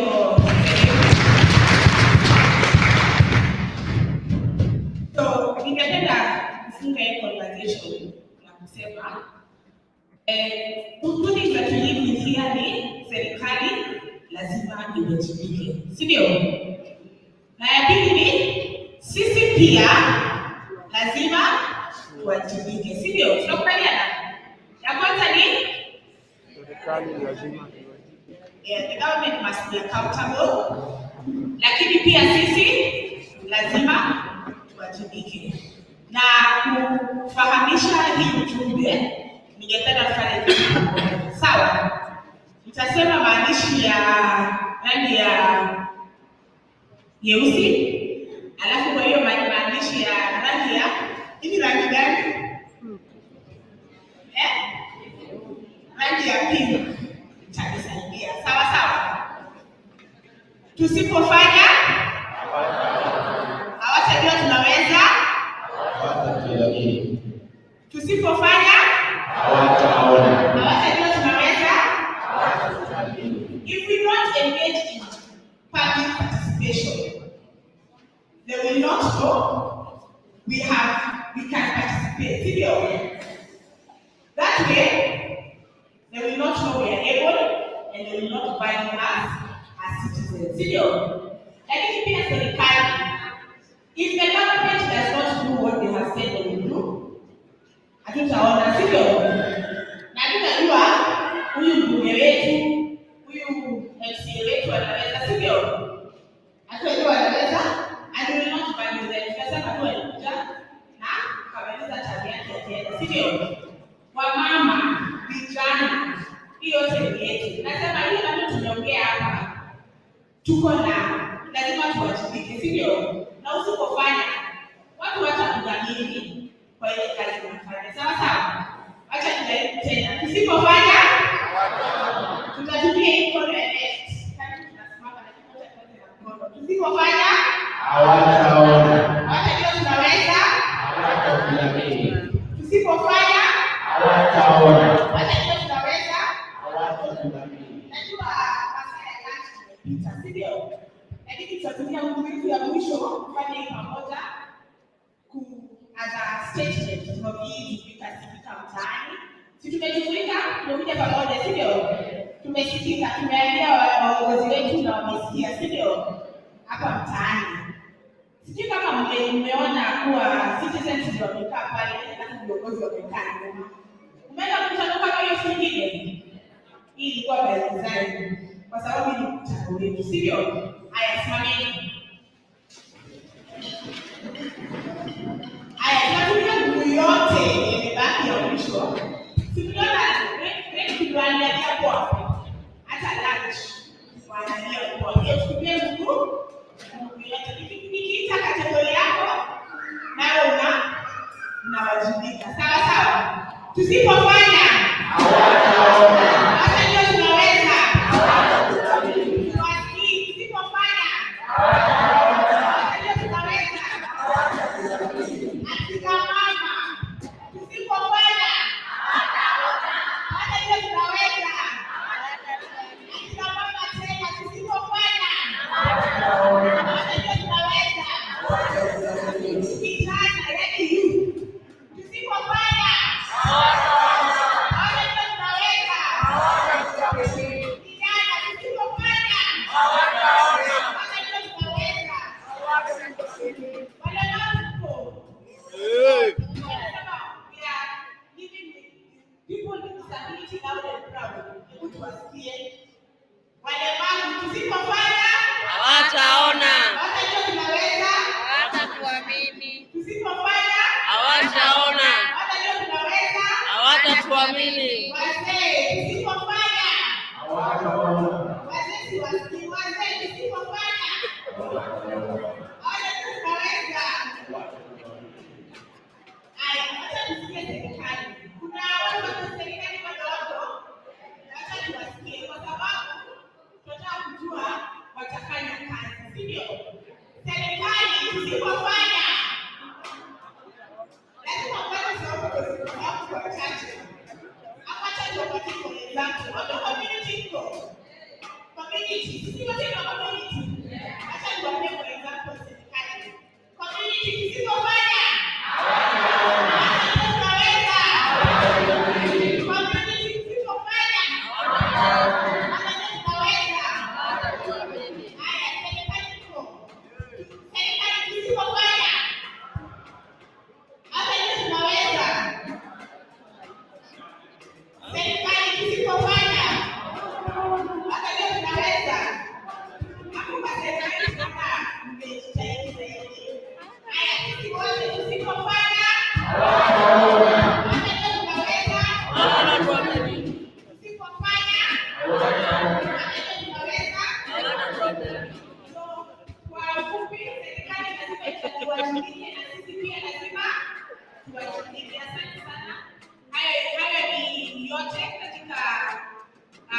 awamu huu wa Jumuika Sikika Mtaani, Rift Valley Chapter.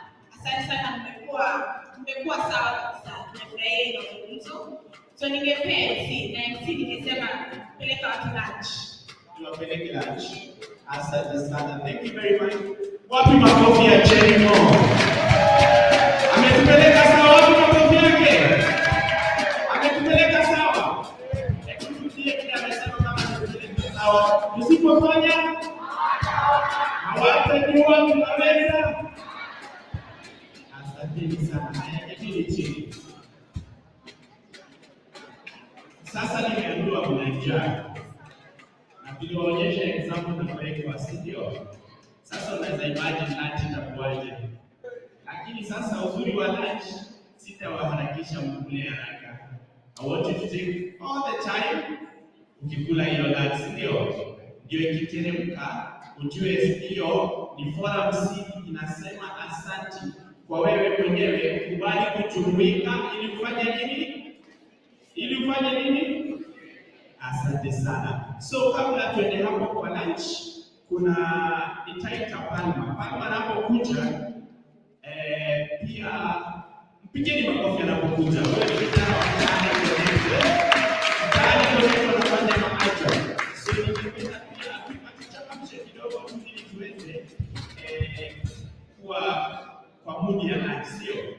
anapotutumbuiza pia Josephine, ningependa akae tayari ili aweze kutupatia logistics. Habari zenu? Poa. Mimi naitwa Palma wa show as spoken word artist, a drill artist and a rapper. So leo niko na spoken word about governance. Nataka kusikia. Hebu uliza mwenzako mwenye tuko next na yeye. Are you happy to be here or you are happy to be here? Well. Tuulize kibinafsi. Are you happy to be here or you are happy to be here? Are you happy to be here or you are happy to be here? Okay. It is a hopeless nation. Kwa hii jani si rahisi. So kwa hii peace naomba kuwekini. Palma the poet.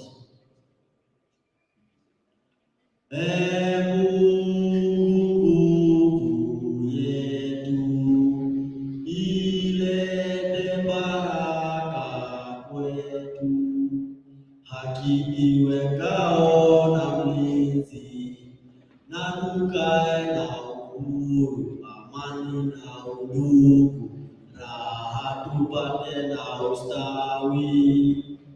Palma the poet. Karibu Kenya place yenye oh God of all creation ni Mungu yetu. Karibu Kenya place yenye tulifaitia uhuru na place watatu kama naitwa uhuru. Nimeamua kuandika hii peace na peace, no keyboard inatoa sauti ya bullets. Nataka kushoot this point to use this thing kuliko super glue na hope na get your cool. Bloodshed is so an option, come after the last option na pengine is so an option. 207 million ahead hii Kenya. Ndoa ya Lucifer ikifukuka sasa kumbuka hiyo wengi cha ndoa open ikafanya kuvunjika kwa ndoa kijui kwa ndoa ma breakups ikashindana na heartbreaks. Sisi mayouth ndo majority let's unite to protect our nation. At ground imekuwa dafash. Raise our voice to kama watatupata. Ukiona nimekuja na mic usione ni waste time. Unataka nikijaribu kuutilize time kwa streets. Ni crime tunaitania na mic. Dada ndio aje your best. Your best upata kwa dance. Wanakutenda bila kutumia common sense. Kisha na maana tukolo I make sense. Siati go by the help. Government funding message some people living behind other people. You know what I mean? Corruption haitawaisha. Kama mtoto 5 years anajua debts zinatuhangaisha. Self-employment pepe kwa disaster. Kuzata hizo deni kutupia unataka kubishana. Siwezi sema ati mimi mwadhiriwa, but natetea haki za mafero yaliyotarajiwa. Hata hivi vijana wacha kutubiwa. The campaign after 5 years bado mnamkiangamiwa. It's so shocking kusikia sana ndoto wamevamiwa. Ilani expectations inatuma modeli kulinda waheshimiwa. Senate security DCM kwa kuchunguza extradition hearings kwa streets. Ama nyinyi mnachunguza ngati zile zilizotoka kwa news. Hivi behind mawaki unaona machozi ya blues. Sisemi sector education with the help. Kwa kila youth amekuwa mention. Lakini hapo fikiria education is not consideration. Hiyo haina meaning. Ni kama kufisha wa nation education. You know na kwa student mpigalani na most of us wana amani ya kupata hiyo cheti. Na degree yangu inaomba kazi chini ya kijana kwa pile yuko karibu kumea mizizi. Hiyo pesa tumetumia kusoma hili kujenga zizi niwafikia mbuzi. Ndio na matumaini sitakuja kuokoa mikizi kwenye bahari kwa sababu matumaini yangu skuli na kumatumbo. Baby mchuzi inanotoreza kushinda mbuzi. Unajua story ya mbuzi. Bebe kwa mchuzi kama sio talanta anayeanza chuzi. Najua kianzeni kwa mbuzi kapiga mstari kadhaa ndio na ujuzi. Hata mimi nikipata kazi kwa kazi yangu sitakaa bure kama ngozi. Wenye niko unemployed hivi na ka suspect na kabuzi napata depression na suspect kwa stage ya kuchizi.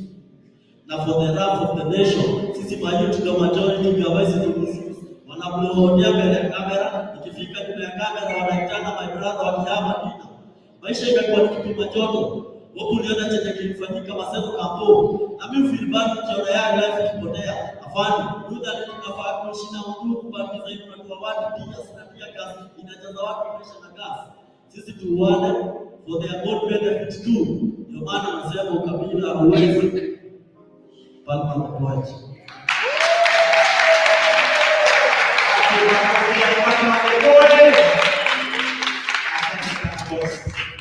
Asante kwa kuwakilisha mtaani kwa leo. Si hapo tuko sawa? Si mmemsikiza? Si ametupatia nini? Asante sana, karibu Josephine.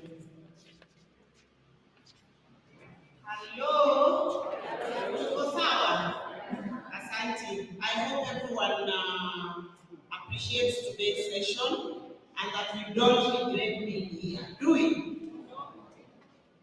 I hope tumetoka na kitu kuhusu yale tumezungumzia leo, si ndio? And let this discussion not end here. Wacha tutembee na yale ambayo tumesema, si ni sawa? Asanteni sana kwa kuja. Najua sote tunaona muda umesonga na tungependa kwenda nyumbani. Number one, as the MC has said, kuna lunch. Tukimaliza hapa, make sure you do lunch before you go. Kwa sababu hiyo chakula ukiacha, hatutakula yote. Si ni sawa? Number two, nataka kusema mambo ya logistics kidogo. Wale ambao tumekuja wote, tuko na transport reimbursement ambayo itatuwezesha angalau kufika mahali tulitoka. Si ni sawa? So, nataka tufuate hivi. Tutakapomaliza, because we'll be going out for lunch. Ukiona wewe bado uko nyuma sana kwa line, si unaweza azia kwa lunch kabla uende kwa reimbursement. Tusipange line moja sisi sote, tugawane, si ndio? Kuna wale wanaweza anza kwa reimbursement, wengine waanze kwa chakula. Sasa wewe utaamua ni gani muhimu. Si ndio? Lakini there is no need upange line ya reimbursement huko nyuma, alafu bado chakula utapanga wa mwisho, si ndio? So afadhali fanya uchaguzi ulio bora. Now, as we go out there, mahali tulifanya registration, nataka tufuate masharti haya. Watu ambao wametoka Mayela mko? Watu ambao wametoka Olkali, watu ambao wametoka Hellgate, na watu ambao wametoka Kiwandani. Tumeelewana? Mtaenda mpange laini mahali mbio yuko. Najua mnajua mbio nyingi yote. So mahali utaona mbio, watu wa Mayela, Olkalia, Viwandani na Hellgate. Hapo ndio tutapata reimbursement yetu. Hapo tumeelewana? Haya, kuna watu ambao wametoka biashara, wale wametoka Maimahio, watu wa Lakeview na Naivasha East Wards. Tutapanga laini mahali kuna Gloria. Ukienda mbio amekaa mwisho, Gloria amekaa next. So wako two next to each other. Mtasimama kwa mbio wale nimesema, na hao wengine tupange laini kwa Gloria. Hapo tumeelewana? There are also people who came here courtesy of our partners, wale tunashirikiana nao kazi hapa. Watu ambao wameinvitiwa na Inua, wengine wameinvitiwa na Keynote, wengine na Life Blue, YMCA, the cluster group, na wale ambao wametoka Hairdressers Association. Tunaelewana? Tutapanga laini hapo mahali Gloria yuko. Kwa hivyo kwa mbio watu ni less, ni wa Mayela, Olkalia, Viwandani na Hellgate. Hapo tumeelewana? Then for the artists, ikiwa you came here as an artist, Wakaba, I hope you're listening to me. Let your people not queue there. Kwa hivyo nyinyi mwende kwa chakula, alafu Wakaba waweza kuniona. Ama the artists, don't go to those queues. Kina icon band, don't go to those queues. Hapo tunaelewana? I hope that is clear. Kuna mtu ako na swali? Kama hakuna swali, back to you, Salakati. Mimi niko na swali. Chakula tunakula wapi? Sorry. Chakula will be served the same place we took tea, but this time round I hope that is the case of Abdul and wale wamekuwa tutakuwa na 2 service points. Ndio tuweze kuserve haraka. Si ni sawa? So chakula ni upande huu wa nyuma karibu na jikoni, tukitoka wale tunaelekea kwa chakula tuende huko mara moja. Thank you, Josephine. Your options are really changing lives. Asante sana. Tupigie makofi Josephine. Asante sana. Don't take more of your time. Nitamkaribisha anti yetu Hana Wamboiwa Mwangi akuja ombee chakula ili tukienda kukula tuwe tunakula chakula ambacho kimebarikiwa. Pigeni makofi.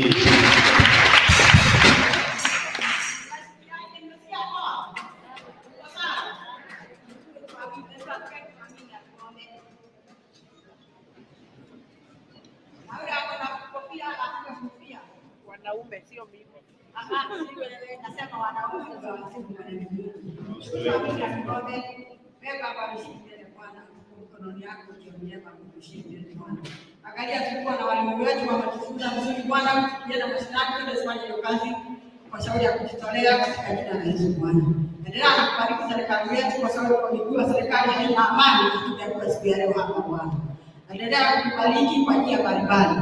Endelea kubariki wale wanaenda mbali, wale wanaenda karibu katika jina la Yesu Bwana. Endelea kusikia damu ya Yesu Kristo katika jina la Yesu Kristo. Naomba kwa shauri ya chakula katika jina jema. Endelea kubariki na hiyo chakula na wale hawana Bwana, endelea na kuwabariki katika jina la Yesu. Naomba na hapo chache katika jina la Yesu. Amen. Asante sana aunti kwa kukeka. Usiondoke tafadhali. Tafadhali usiondoke kwa hiyo mlango. Tulianza na wimbo wa taifa na ni vizuri kumalizia na wimbo wa taifa. Sawa sawa. Mahali uko simama wima tafadhali. Stand at attention.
God bless you. Enjoy your lunch.